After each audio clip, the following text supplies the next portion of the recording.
In Revelation 13, we see prophecies of the future again. This is the kind of chapter I remember when I first read Revelation, just wondering what's happening. It sounds almost fictional, but because it's God's word, we know it's true. It will come true. In verse 3, we see there will be a false resurrection.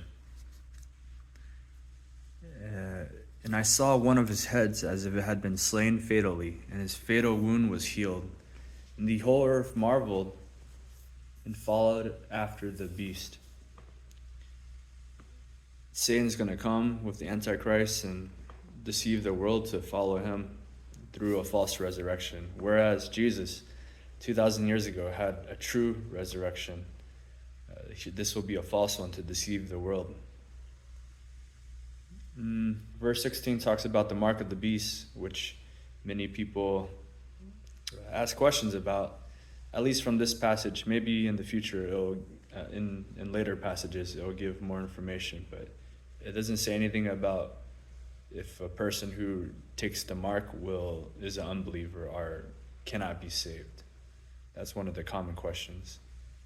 In the Family Worship Bible Guide, Beaky writes about how Satan, I got to start summarizing. I need to be careful not to break any copyright laws. So Satan's always, through false religions, deceiving the world. And some quotes: though differing widely in ideology, all the different religious and philosophical beliefs out there, all such powers display the devil's methodology, use violence and economic penalties to unify people around a common idolatry. And another question is, why is it so hard to not conform to the world? And how can we equip the church to better face these persecutions, face these deceptions?